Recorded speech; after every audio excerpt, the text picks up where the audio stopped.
Okay, we are on officially. Welcome back for number 2 of our parenting workshop. Conscious parenting is kind of what we're calling it. Choices, connection, and consequences. So I'm Laura Jane, and I'm here with George Castro. Do you want to say hi, George? Hi, everybody. And we're, again, really honored to be back to offer what's coming through us as parents and practitioners who we both have a passion for family life, I think, and just humans enjoying the ride, but especially maybe a focus on how we can be treating children differently, but that seems to involve treating ourselves as adults differently, perhaps, than generations before. But yeah, George and I were just talking about how it's interesting for us to be offering this even and humbly sharing from our hearts and our experience, and of course, always encouraging you to follow what feels right for you. And if it doesn't feel right, don't worry about it or don't listen. And if you do find things that resonate with you or that help you or that feed you or help you focus, then that's what we're going for, I think. Anything you want to say along those lines, George, just with a hello and about that? Yeah, no, I totally agree. I think humbly is the perfect word. And I think we said it last time that, we're the best teachers. We're the best people that know our children. So I think everything is kind of with a grain of salt. We just kind of take what sounds right to us and what fits for us and, throughout the rest. And I think that's what we kind of need to do with everything. But really with this, it's something that, some things may resonate more with some than others, and others may not get anything out of it, but maybe they know somebody who would, so. Yes.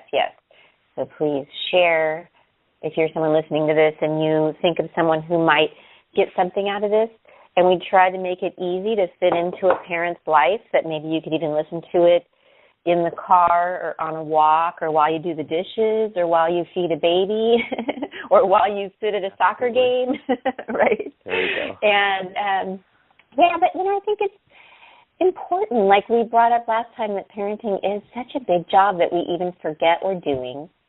And maybe we forget to feed ourselves as parents with this, parent education. I know when the kids are at certain stages and ages, we might do it more than others, but it just seems to help to fill ourselves up with ideas and refreshing our focus and reflecting on how it's going and reassessing along the way, right? I mean, what do you think, George, about I agree. how important it seems to do that kind of thing? No, I think it's important, and you just kind of made me think of something, which you always do, which is that, if you think of it in terms of like a cup or a vessel, it's sort of like we have to fill ourselves up. And that includes like self-care and things that, we have to have that kind of that cup full because we can't transmit something that we don't have. We need to be able to kind of fill our cup up.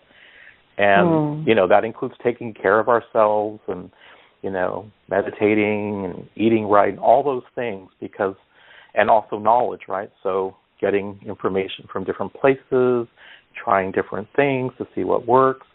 So I definitely agree that we kind of, need to kind of take things in and just kind of have kind of like a little toolbox, of things that we can try. And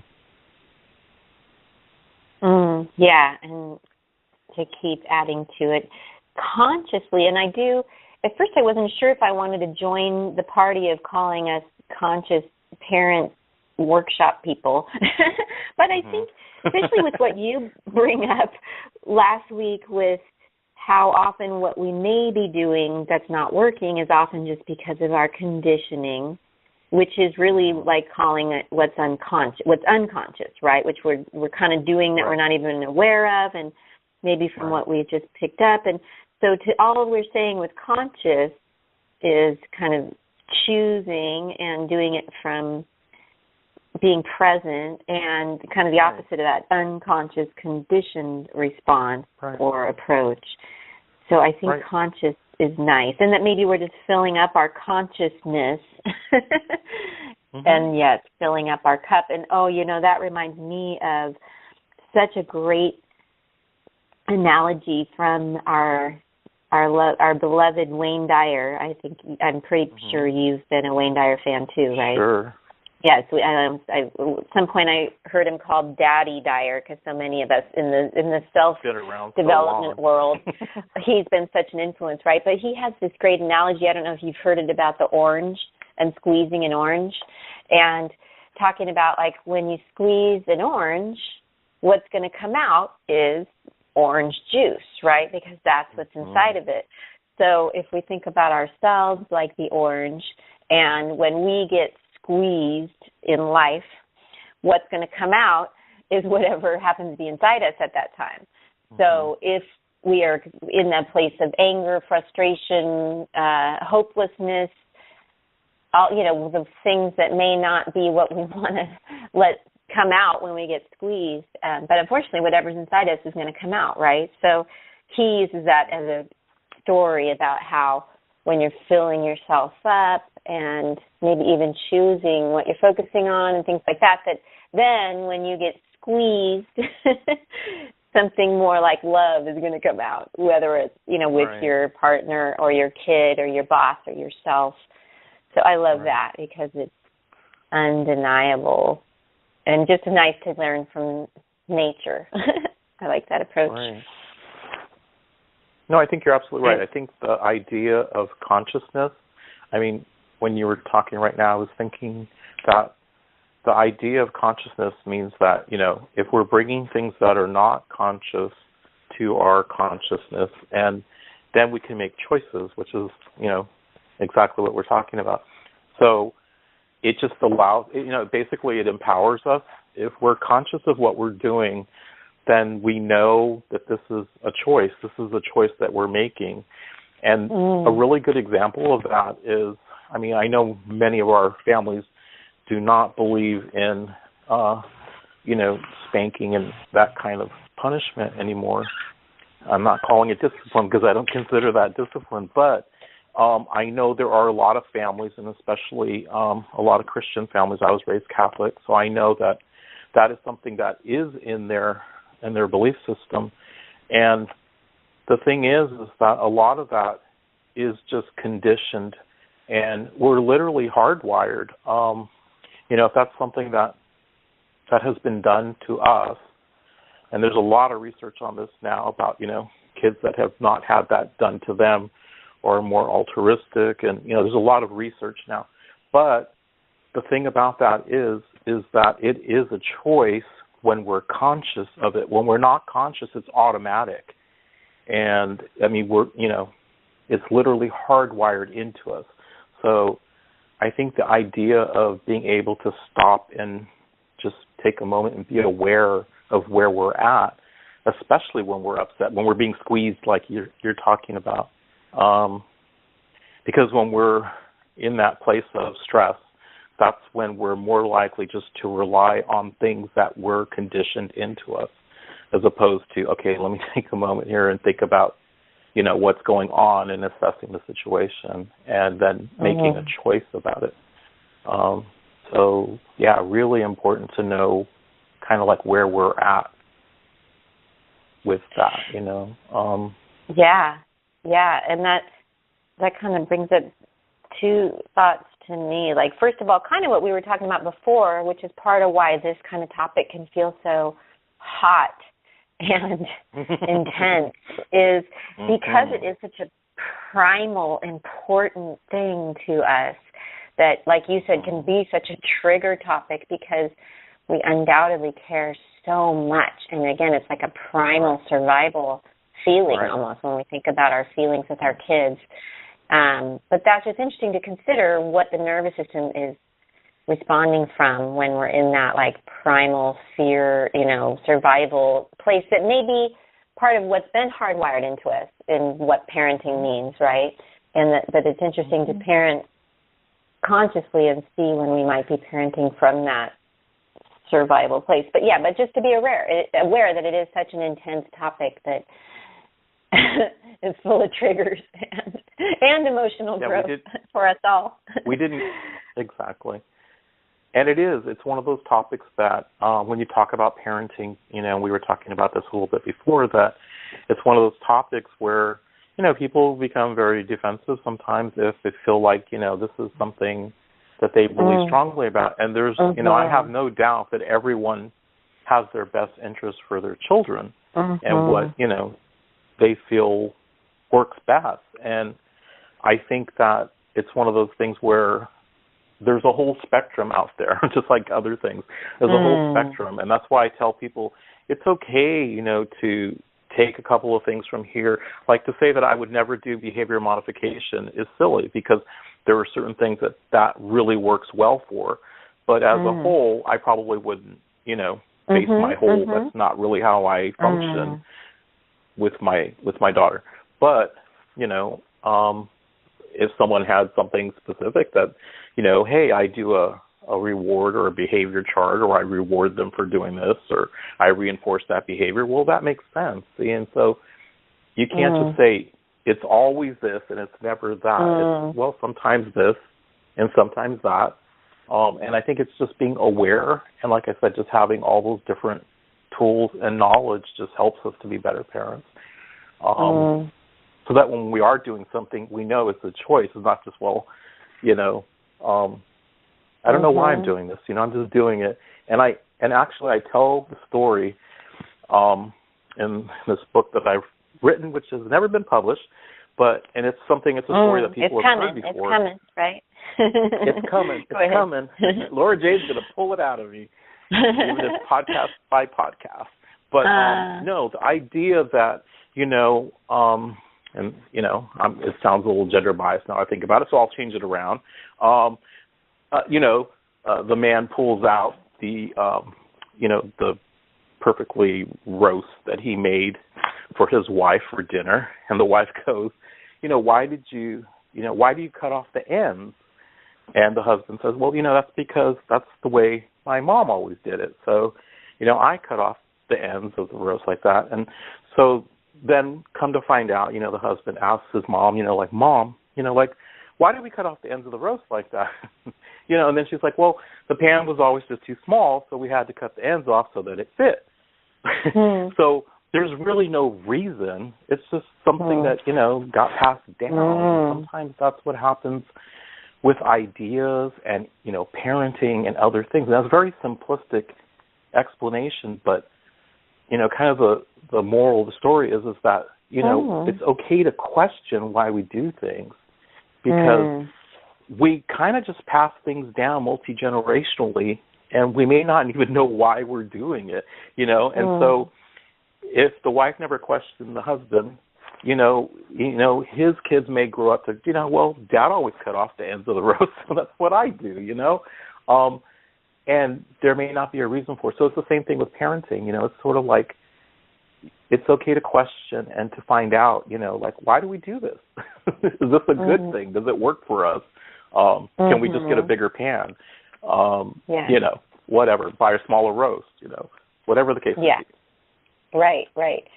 And, I'm remembering that before I had my first baby, who's now 16, I remember thinking, and I'd already been into psychology and all these things, I remember thinking, like, I need to, like, clean up all my issues before the baby comes.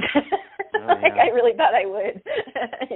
I really need to get my internal act, like that, like that last year, even while I was pregnant, I remember, just doing everything I could to try to get myself mentally and psychologically ready. But right. But now it's funny, now that we can see that parenting is such a psychological journey and has its own way that it, like, heals us and transforms us and connects us with who we are and brings up our things we need to let go of and look at, right? So that's funny to me now to see how I thought it would be about clearing it up so I could be perfect to do it right, Right. And instead to let it grow me. But that would have been I guess if I could have even heard that earlier on, that might have helped me enjoy the ride even more, to know, okay, this is going to be a growth experience.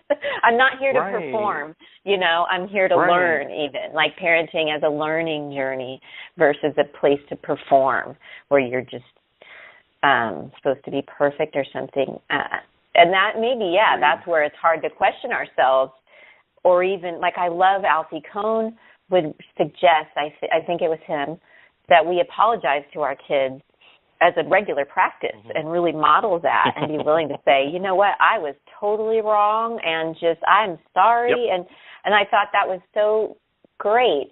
And I think, that kind of willingness to be open and even model that to our kids, that we're still learning, I haven't got it all figured out, or that we don't have all the answers. Like I love that I got great encouragement in that too. From my friend Tracy, who was the director at our preschool, that, if kids are asking questions you don't know the answer, to be like, I don't know. That's a really good question. Let's find out. Absolutely. Instead of thinking your job is just to always parrot out the answers. And Absolutely. I love that. And again, to remember you're modeling just an approach to life, to be curious.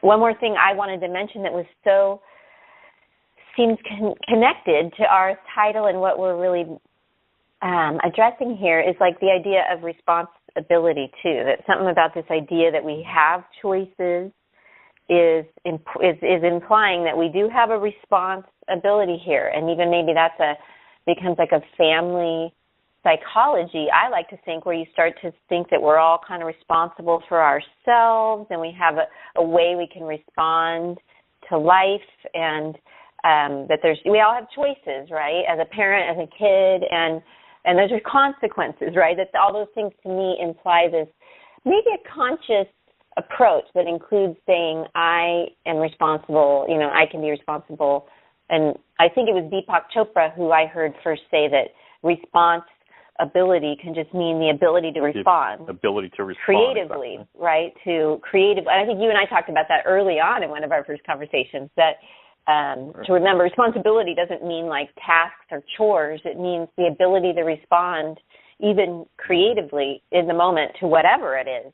So I think we're talking a lot about responsibility, right, with this idea even of choices and connection and consequences, and looking at that as parents, and that we're teaching our kids that too, this idea that we all have this like responsibility, right? Right. What do you think about that? No, yeah, absolutely. And I really like what you said about apologizing to kids, and I'm going to tell you why. Because there's something called, a corrective emotional experience. And as parents, and you were talking about perfection, so this is perfect, when we do something and we mess up, and we're going to mess up, that's inevitable, So when we do something and we mess up, the minute that we realize that we've messed up, whether it be that we've embarrassed our kids or we've said something that was hurtful or you name it, whatever it is that we've done, the best thing that we can do is go to our kids and say, hey, I'm really sorry. I messed up. I did X, Y, and Z, and you know what? That wasn't really too cool, or that wasn't fair, or whatever the case may be.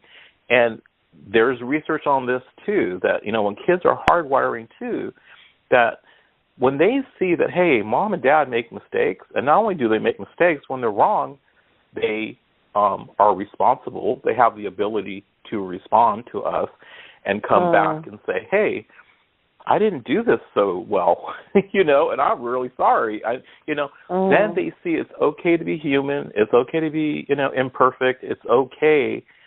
However, we do have that, like you said, that responsibility. They have the ability to respond, and that we're accountable, like we're taking account of our own feelings. And, like you said, it's a journey. So there's nothing wrong with that. So that's perfect. I love that. And it does so much, because sometimes we think, oh, God, and it's never too late. I mean, you might realize you messed something up, a month, 2 months. It doesn't matter. It's the idea that you go back to it and then you say, hey, let's look at this. Remember that time? And they may have already gotten over it. It may not have been a big deal for them, or it may have. but the idea that you go back to it is really, really a healing process, and I think that's something that will take us really far. So yeah, I like that a lot. And just kind of a kind way to be to other humans, and just to more like functional group dynamics for the long run, right? To be in that heartful place of willing to express if you're sorry, and also I think things like the gratitude and appreciation never get old, right?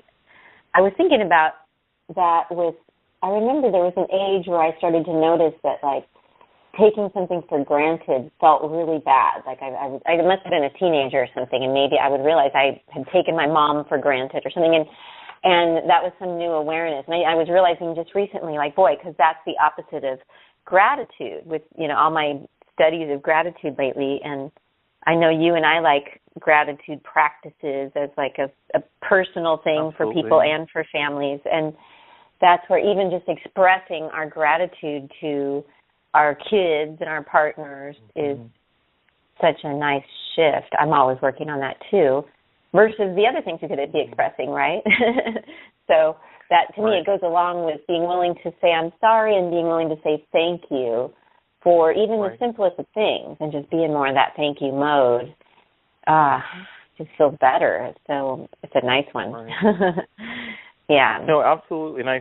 And I think that, kind of like things expand, kind of like when we're grateful and when we can see the good in our family life, when we can see the good in our situation, when we can see the good in our kids.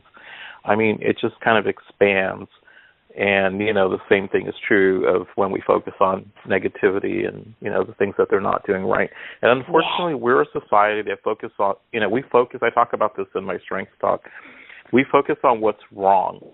We never focus, I won't say never, but, a lot of times we're conditioned, let's put it that way, to focus on what is wrong or what could be better. So, example, kid comes home with a report card from traditional school, has, a couple of B's, a couple of A's, and maybe he got a D in algebra. And, of course, we're going to zoom right in on that D and go, what's wrong? What happened? Why aren't you doing better? Why aren't you? As opposed to going, hey, wow, this kid got an A in art. They got an A in drama. Or, they got a B minus in history. Like, we don't focus. And so, out of all those classes, if the only thing we focus on is what they're not doing well, they may be going, but look at these other great things. Again, they may be shining and they may have their genius in another area, and yet we're focused on the one thing that maybe they are not that interested in, or they're having trouble with, or it's a challenge for them. It doesn't come easily. And unfortunately, we do that in the workplace. We do it. It's kind of how we're set up. Yeah, and like you said, what we really now know in more of a conscious way is whatever we focus on expands, and kind of whatever angle we're going at it, it's going to expand in that direction. So if we're like looking for what's wrong, unfortunately, we're probably just going to get more of that.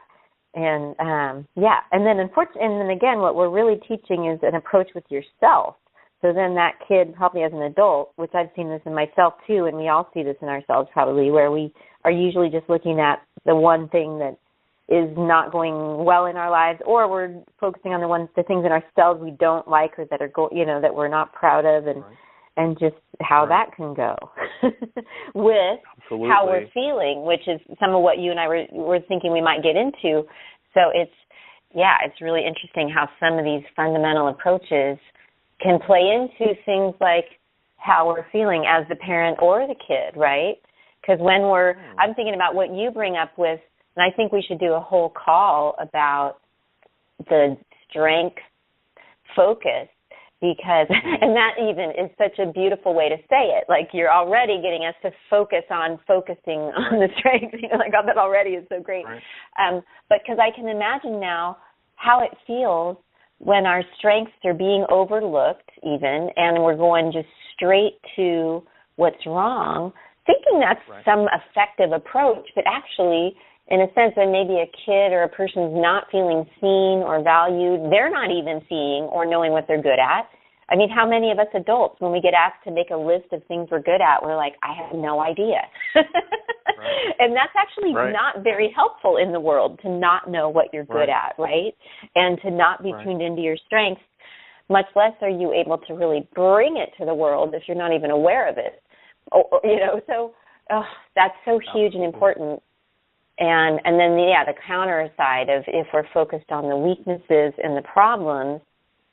And then I think, again, when we look at the emotional health issues that are going on right now, that seems like that's at a crazy level, right? Yeah. With just the anxiety, depression, feelings thing for adults and kids is at an all-time high of people feeling really, it's really like a big issue, right? That a lot of people are affected by physically. Their lives are really impaired by just having these emotional things that they don't know how to handle, whether it's with their kids or themselves. And how much of that, even just that focus on our weaknesses, is part of those feelings? I'm just wondering, for one thing, But I don't know, anything you want to say before maybe we transition and talk a little more about feelings, or go even do that? Go ahead. Yeah, no, just that it's, it's like, I mean, if you think about it like a wound, it's like going to the wound and like going, okay, we're just going to dig in here a little bit because, it's not feeling well. Let's, and so, it's really graphic, but when you think about it, it's like that's what we do. And, it's interesting because, when kids or adults, it doesn't even matter, like we're a very flexible, adaptive type of, being. And when, things are not going the way we want, or we're not able to do something, or, there's usually a reason, and, maybe they have no interest in it, or maybe it's just not, it doesn't come easily. The thing about strengths is, you're working with the strength, it comes naturally. It comes easily. It's not something that you have to work at. So oftentimes kids are not aware, and adults are not aware of their own strengths, because they're like, oh, yeah, I do that. But they don't give themselves any credit for it, because they don't realize that not everybody can do that, whatever it is, whether it's, being able to organize a group, or, a call, or to write or draw, or whatever it is. We all have different strengths, and that's the key, is that we all have strengths. They're different, and some, but we all have them, and that's the thing. So I always tell people that, if kids found out what their strengths were very young, there would be no, I wouldn't say there would be no therapy, but, there would be no like kind of midlife crisis where people are like, oh my God, I don't know what I want to do. I spent my whole life being an accountant, and I hate accounting, or whatever, fill in the blank. Wow. And, can you imagine if all the world where kids were given what they like to do, and they were going to just become the best that they could become at it? I mean, we would become a better nation. I mean, and I think that's like so exciting. And I'm even realizing that I think in the past, speaking of more unconscious parenting, or maybe just what we were conditioned that we don't even realize we're doing, but now that as we decide to become more conscious, we thought we were being responsible by honing in on the weaknesses and helping them fix that up, right? Like that was what we thought was the responsible thing to do. Is like, oh, yeah, you're good at that, okay, let me help you get to that. But then what happens with that, too, which I know this happened in my family generations with, I know my mom felt this and I've felt this, where, we start to think we're not being seen, and we start to feel like our parent is this critic of us, right? And that we start to maybe even feel like we can't be ourselves around them. And then, unfortunately, we start to probably become that to ourselves. And, oh, man, that has all sorts of ways it goes, right, with our own inner critic and how that can play out. Yeah. Well, we create like a false self. That's what happens. And that's what happens with a lot of people. They don't, they don't go to what their core passions are, what the things are that make them feel alive. So we create this other, like this image for our parents, for our teachers, for, society. And it's not that we don't ever want to do algebra or whatever it is. It's just that, maybe we just have to manage it and be aware that everybody has different strengths. So this may not be a strength. And if it's not a strength, then you just have to learn how to manage it. You have to ask yourself, is this something they need? If it's something they need, then yeah, you're going to have to figure out how to get through it.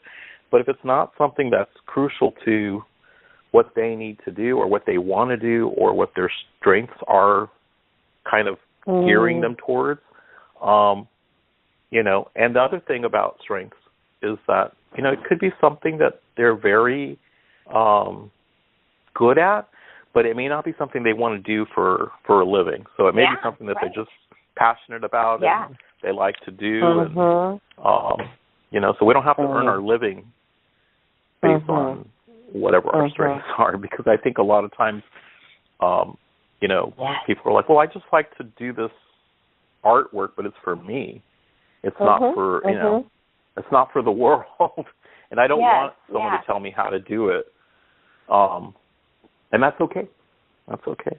Yeah, and I think that's where it's important, I'm sure, and I look forward to your book coming out and more about your strength-based approach, because I think, it's exciting to think of, again, I think we're both interested in mental health, obviously, and how much more healthy mentally and emotionally would we feel if more of us were in touch with our core passions. I love how you call it that, much less doing them. But again, in our own ways and letting that be intuitive for the individual, like you're saying. That's where I think that's tricky too.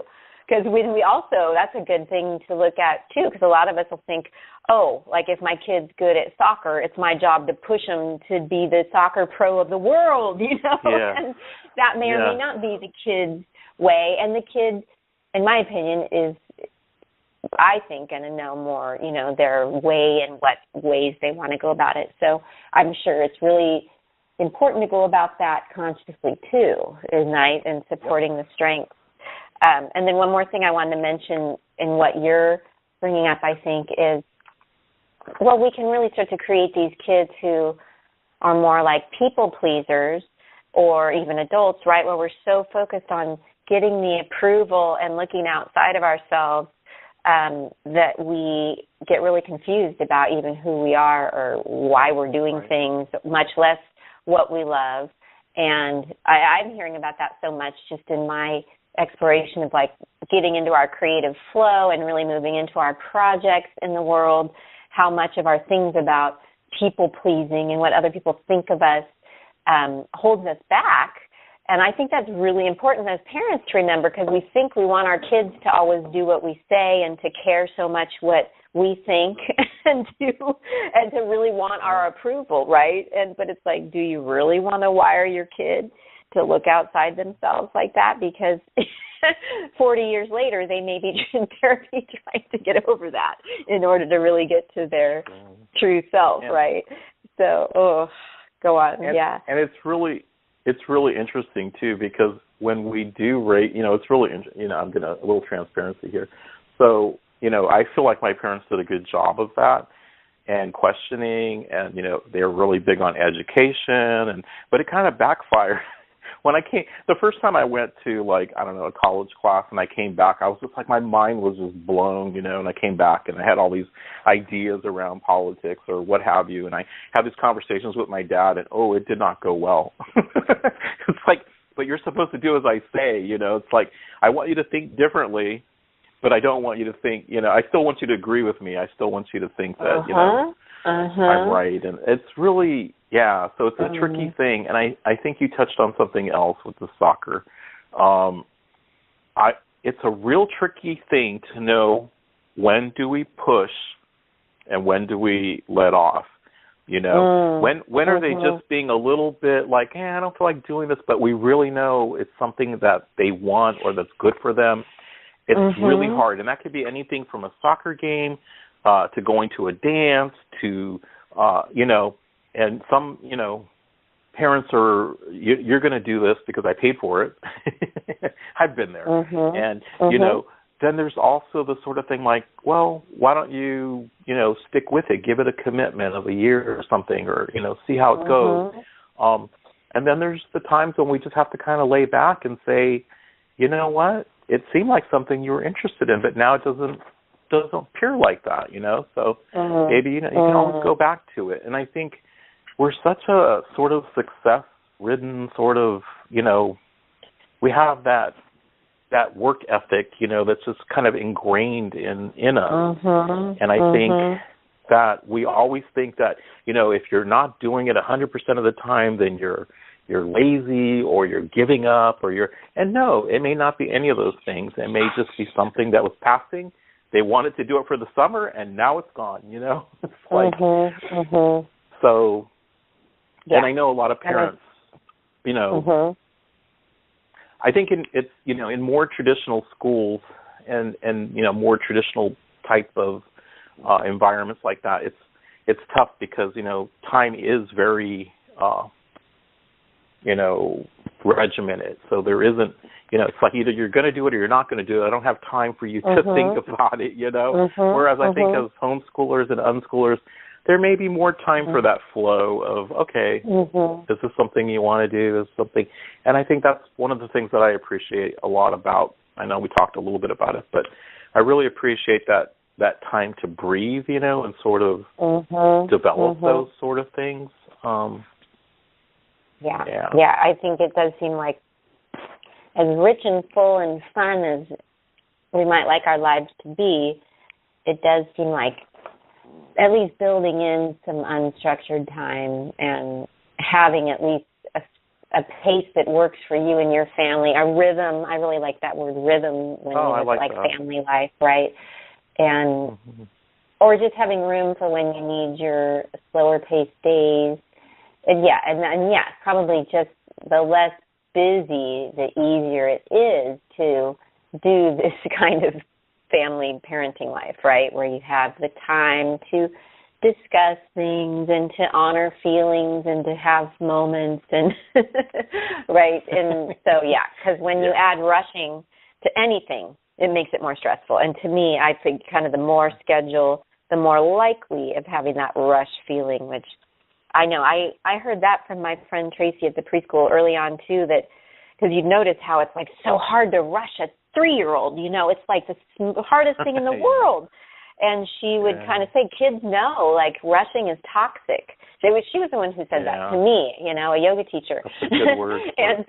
But it's like, oh, yeah, that's what the kids know. They're like, stop right here. This is not cool. What's going on with you, Mom? And I notice that so quickly when I'm in the car. And, I really try to build in extra time to get places and things because I feel like that's part of my yogi approach because, if I feel rushed, it feels so different, and I show up differently, and I'm different with my kids, and so, maybe that's one suggestion I would pipe in is the less rushing, the better, right? Because that just doesn't feel good to anybody. It's toxic. Rushing is toxic when we can avoid it, right? And just maybe building in room for a conscious family life if you can, and maybe for some people, if they're already busy with like summer coming up, could look forward to not, making your summer so busy, right, that you could leave that space and time for that flow and just a little more space for even the co-creation of family life, right? Yeah. Well, and it seems like, go ahead, please. No, I was just going to say, I don't know who said it, but I think it's, I don't know who said it, but a lot of people probably have heard it. It's like that we're human beings, not human doings, and I think we tend to, I know that we've had to cut a lot of things out of our schedule, and to the point there's been times where we just kind of dropped out, in the sense of, like we used to have, Cindy has a very big extended family, and my family's mostly up north, so I don't see them as much, but we would, there was a time when Rachel was little, and we spent a lot of time, going to parties, and we're always running from one thing to another, and it was fun, and we were younger, and, it was great. But, it got to a point where we were just like on these little birthday tracks, and, it was just like I used to kid her that there was a function every weekend, and I was almost not kidding, it was like, and we literally had to cut out, like, a lot of things. And so it's, again, it's a conscious choice about choosing your family, and as opposed to, maybe extended family or friends. And that's tough, because now you're talking about, how do you weigh that? And so you really start to have to think about, choosing, okay, well, we're going to choose to be together today as a family, as opposed to, especially big families, because big families, sometimes they split up, the divide and conquer. You take the girls, I'll take the boys, and that happens a lot, especially with soccer, and if they have different sports and different activities that they're in. And so it's almost, again, we have to choose. We have to make that choice to consciously, be a family and I think together. that's a really good point to bring up, that part of maybe a more conscious family life, a more connected family life, is being willing to say no maybe to more invitations if that feels appropriate, to, like, I just was into, and some other people, this book Essentialism, which is, this idea that we can't do it all and there's always a trade-off, and to really decide what's important. But that's an interesting kind of radical approach maybe for a more connected family life, is being willing to honor what pace is working for your family. And, and I'll say one thing I noticed, as I guess someone who's interested in health, in physical health as well, that I think we all see that if we're going, our body's going to find a way to get us to slow down, right? So we see that with kids too. I see that with kids and adults around me now that I'm aware of it like that. So it's like you can either slow down sooner, or your body's going to get sick, so that you will. And even like as a parent, or if you're sitting around wishing you could just lay around and watch Netflix all day, you're going to get that wish, watch. A few weeks from now, you're going to have that sickness that you're like, oh, I can do nothing but watch Netflix. But it's like, so that's where, I'm even a fan of doing those things or unconsciously sooner than later, because otherwise, your body's going to get you to do it. So even for a more connected, healthful family life, I'm into, a pace that works, and honoring where you're at, and when you need a slower paced day, do that, right? And so I love that came up. What's that? No, I said when I used to work in the field, it was a mental health day, and the thing is that we have that choice, and I think you bring up a really good thing. It's like we're either going to consciously make a choice to take that time off and take care of ourselves, or it's going to happen unconsciously. Your body's going to become ill, and you're just going to be made to stay home. And sometimes in severe cases, like, even myself, my back or something, you will just be put out of commission and you will do nothing. Yeah, right. Your body will make it happen. You will listen. And that's kind of like the consequences thing. And that's where it's even, about being more connected to ourselves and listening to our own bodies and modeling that for our kids, like if you're tired, sleep, or if you're, and so that I think does work with this more connected approach, that, the more that you can build in that readiness to honor what really is true for everybody this week or today, and be radical about saying no more, perhaps, right? Gosh, I know we all have so many things we want to do.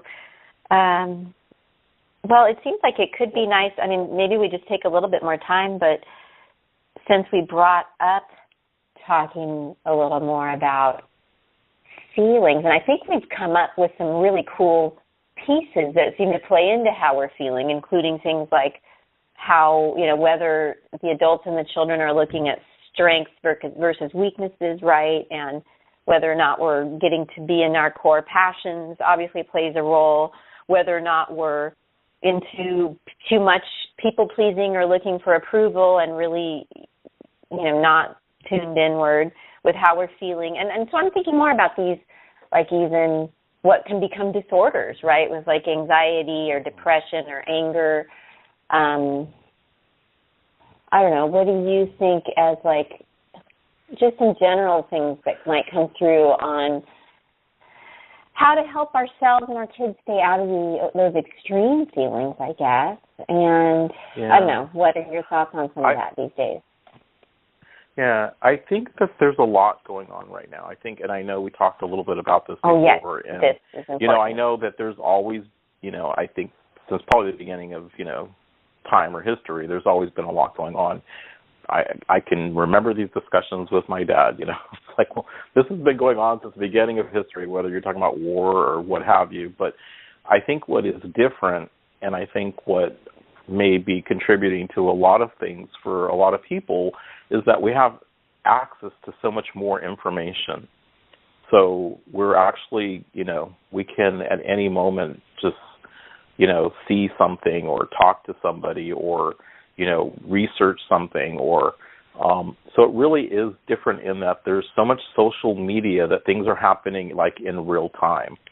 And I think we're just, again, going back to the idea of play, I think our kids are exposed to a lot more of what's going on in the world, whereas, like, I think of a 12-year-old, or when I was 12 years old or 10 years old, like, there was a lot down the street. We played in the lot, It sounds silly. There's nothing but condos there now, but we spent, like, entire days, summer days, just playing in a lot, and you're thinking, like, what is there to do in an empty lot, in a big vacant lot? But there's a lot of stuff to do. There's things to climb and, to throw and God knows what else.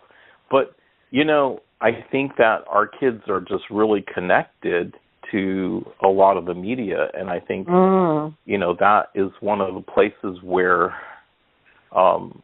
we may not, we may feel like disengagement because there, and it may not just be the kids. It may be our spouse or significant other or, so I think that's an area where, it may be causing a lot more of maybe the anxiety and depression that we're seeing. And maybe even self-esteem and other things because there's just so much more information, And I think that's so important that you bring up that's a part of even this idea of a more connected life. And in a sense, we're all more connected than ever, and that's a side effect of it, is that we're more aware than ever of all the news and all the bad news, or, at least some of it, and including our kids, right, versus a 12-year-old 10 years ago or 20 years ago or 30 years ago, right, of how much they'd be aware of just what's happening in the world, which is exciting and awesome, but then it has the energetic side effects for all of us, that we're all inundated with information and absolutely the energy of all that. So it might explain, I think that makes a lot of sense for why there seems to be so much more than ever of an epidemic of people feeling like terrorized by their feelings. No, you're absolutely. I just had a little 10-year-old that I'm working with, and he was telling me about North Korea, and he was worried about North Korea bombing us, and, and I'm just like, wow. At 10, I was watching cartoons after school. Really, I was, and I don't know. I just feel that it was a real. He's a brilliant young man, and he's very intelligent, but I just felt to myself like, I just started thinking like, wow, should he really have to be worried about this? Do you know what I'm saying? And I guess I feel like there's so much of that in the world right now that, and 12-year-olds and 14-year-olds, and they are worried about the world's problems. And I think on some level they feel like they have to fix them, Right. That they're the ones that are going to be the adults, and they're thinking like, hey, we have to be the cleanup crew, we're going to have to be the ones to inherit all this. So right, and for them to make sense of that in their world, and then on some levels, I'm sure they don't even realize all the ways they're feeling and being affected by what they're aware of and even what they're not aware of, right? And then the energy of the adults around them, and then I don't know if I mentioned this before to you, but one of the spiritual teachers I like, for the people who like kind of the spiritual new agey ideas, that maybe more than ever we're all like affected by each other's energy more than ever at this time in being human, maybe because of our awareness and consciousness having grown. And so, more than ever, maybe, I think he said we're all becoming more psychic in a sense, that we're just more connected to each other than ever and more affected by each other's energy. And I've been talking about that a lot in my classes and sessions, because I'm working with a lot of people who are even realizing a lot of their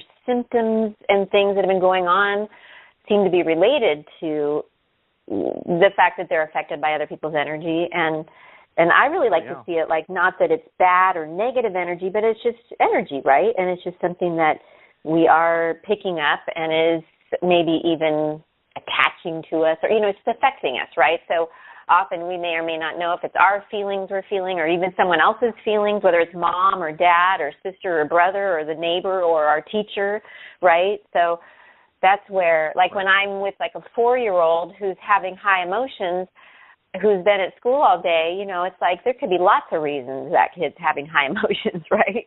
So either way, it can be about how to help them then. But, I don't know. What do you think about that whole how we're affected by other people's feelings and energy? Well, I'm a strong believer in that, and I think one of the things that I tell my clients, is that energy with positivity is excitement. Energy with love is awesome, but strong energy with fear is anxiety. You know what I'm saying? So it's okay to have those strong feelings, but the way we're thinking about them, the way that we're kind of harnessing them, and that kind of drives how we think about it. It's okay when people have a lot of, I tell, especially my kids that are anxious, I go, when you're feeling that way about something, but you feel good about it. Let's say you're going to give a speech or you're going to do a show, and you're positive. It's like that little anxious, nervous energy. It becomes excitement. But when you're feeling that way and you have a lot of fear or there's a lot of negativity around it, it can become the same energy. Becomes anxious. It becomes, can become other things. And so I think we really have to get a hold of the way that we have to get control of our thinking. We have to become kind of like, the masters of our own universe and really control, kind of like, be aware, I think, again, being conscious of our energy and what we're giving off, or what we're, because it does have an effect. That's why teachers and, people that come in contact with our kids are so important, because, in fact, I was just talking to another client about this. This is a teen, and, we can have a coach. It's a fine line, right, between the coach that really pushes the kid and can get the most out of the kid. Let's say a gymnast. Let's say an Olympic, gymnast, and does not become abusive. Do you know what I'm saying? There's a real fine line between getting the most out of somebody and wanting, the best performance. I'm not going to say perfection, but, a really good performance without getting to the point of, like, critical and pushing to the point of being abusive. And so, it's tough. Because whenever we want to be the best at something, or really good, we become very critical. We become very back to that, looking for those little places where it's not exactly right. It could have been better, and so it's tough.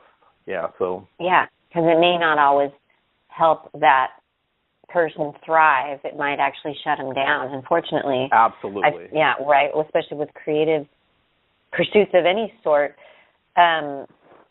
I love a couple things that you brought up that I think are so important with the feelings, and even things like these words that even our kids know about now, like anxiety. First of all, I love that you seem to offer this, like, it's okay to feel all the feelings, and that's a very normal kind of a feeling, and it's not something going wrong, right? And even that you describe it and even help a child understand it as a form of energy to just be worked with, right? And even how we're looking at it and understanding it. But I think also this non-judgment about the feelings and the allowing, because that's one thing I've noticed that I did like a pissed off podcast about last year, just how things like anxiety now, we've made such an issue that our kids are like, I had that happen with my own son where he was having some feelings of anxiety. He realized he wasn't talking to me about it much, but his sister, and he's like, oh, I have anxiety. Like, it was like a thing. Like, oh my God, I got the thing. I caught it, And like, I didn't, sit down and talk to him. Like, it's, it's not a thing, it's just like normal feelings. And let's talk about that. And, what situations were you having that in? And it just really got me impassioned to help us all see it more as just energy, and it's not always a disorder. I understand that, some people got upset when I did that podcast because it was like, it is a real thing for people, and it really can be debilitating, and I want to honor that. But I think the fact that we think it's a thing makes us even more anxious about anxiety, right? I think the more that we can look at it as just a natural thing, a form of energy, and then what I wanted to mention now, I am getting to work with more kids and adults in addressing something like anxiety, and I'm so excited to help them see it's just a form of energy, and so let's work with that, and let's help you learn ways to manage your energy and know and find out what works for you, and so I love that because I feel like that's so empowering to just understand it, and even with myself now, I'll notice energy feelings that I might have called it anxiety, but I'll just now see it's like, ooh, extra energy. And that's why I'm so into how we can tune ourselves with our energy and the things I get to teach. So I love that, to talk about it as energy and to also paint this like all feelings are welcome and not a fear of the feelings seems like a healthier emotional life that, again, is going to keep us out of the extremes and help us stay on top of the momentum of it. Because I feel like there's a momentum to these things because they are energy, right? And maybe it's like a long buildup of anxiety that leads to an anxiety disorder, right? That it's not like overnight that it becomes the extreme, that it seems like it's a momentum thing. I don't know. What do you think on that? Well, I think I agree with a lot of what you said, and I just want to say that before I get any backlash, that it is a real thing. Anxiety is a very real thing. It can be very debilitating for a lot of people. And, the thing is that it's treatable. And, there are many ways, I always, with a lot of these things, I tell people, does it impair your functioning? If it impairs your functioning, and by that I mean like you can't do something that you want to do, or it inhibits you from doing your job properly, or being able to concentrate in school or sleep or anything like that, then it may need something more than energy work. But with that being said, there are many ways to deal with anxiety and that sort of thing that's going on. Meditation is wonderful. Learning to breathe and to control your breath and your thinking about things is very, very helpful for anybody that has that. Now they may need other things too. I mean, some people will need medication, that sort of thing. That it's very real. But some people have very mild cases of things that can be treated just with meditation and mindfulness. I mean, those sorts of things they work. There's a reason they've been around for thousands of years because they work. And the other way that I think about anxiety is if you picture yourself like I think this is in my book, if you picture yourself like on a timeline and you're sitting at 0, anxiety is kind of like all the things that could happen to us in front of us, and I think of it that way sometimes, it's that fear of what if this, what if that, what, and I think of depression sometimes as all these things kind of behind us, all these things that happen to us, and that kind of ruminating. So I feel like when we're mindful and we're sitting in that 0 space, and we're meditating and we're able to breathe and be just, focusing on our breath right here, right now, then I think a lot of that stuff can dissipate, and kids can learn that. That's the thing. They can learn how to do that. And I feel like that should be in the classrooms at a very young age, as far as like yoga, and that breathing is such a good thing to learn at a very, just learn how to calm yourself. You're upset at your neighbor, you like your student neighbor, not like your neighbor, maybe it is your neighbor, but, and you just take a breath, you just learn to breathe in and breathe out, and I think that's invaluable. Yeah. Yeah. And now I love seeing it that it's like a way that we're managing our own energy when we do that kind of a thing. Right. And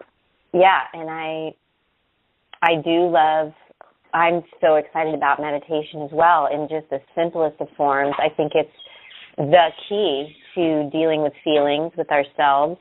And I'm, really, really into that right now with myself and what I want to share with others, because I think it's so perfect, and it really doesn't have to be complicated or funky, groovy, new agey or anything. But like you said, to just sit and kind of listen within and check out what is happening with ourselves. And and then I love that we have tools maybe that we get from things like yoga to with what we're discovering as we're sitting there. So it may be things like how we're using our breath, or remembering to relax more, and how we're using our focus and attention, and even learning to quiet our minds, and really just developing a different relationship with our minds and our feelings. And then, to help kids use that, And then I'm a big fan of teaching that meditation can be lots of things too, though. So like jumping on the trampoline may be a really great choice for an 8-year-old, who's got anxiety, because that's a form of meditation too, right? And a form of energy medicine. So I love getting to be creative with what is centering and what is even a form of meditation. But I'm also fascinated with just sitting and listening and quieting and breathing. It's huge. Really huge. No, absolutely. And I just had an interesting thought. I mean, it's really, I love talking with you because I have thoughts that I may not have otherwise. And I just pictured, I'm going to plug Mel here with her kendamas. And, for sure. That sort of thing that the kids are focusing on, where they're just, flipping the little kendama up and down, trying to focus really hard on getting it to land on that little stick. Oh my gosh. It's sort of like, it may seem very simple and it may seem like nothing's going on, but when you think about it, there's a lot going on in that trying to focus to get that, on the exact spot. And that probably can be very meditative. I'm just guessing. Oh, man, yeah. I talked to Mel about that when she, first started with her shop, the Clack Shack. That's what I said. We're going to plug Mel here. Right. Heck yeah. Because I was like, oh, my gosh, this is such a form of meditation that is so playful, and she has such a great way of helping it be cooperative, too. And then I saw even in the adults in our community who started to play with those more, I saw them start to even shift and change in their presence, because they were adding that to their life. And I could so clearly see for them it was a form of meditation. And for an adult these days, if you're sitting there playing with a wooden toy versus all the other things you might do with your moment, it really is therapeutic and centering and calming and playful too, right? So yes, I'm so glad you brought that up. I actually looked at the kendama in our living room today and remembered that. So that totally is coming through. Kendama is a form of meditation and play and a way to reconnect, or anything, can fall in that way, right? But I guess I saw on TV the other day, and I forget what it was, but one of my kids in one of my sessions told me about it, and I didn't know what he was talking about until I saw it on TV.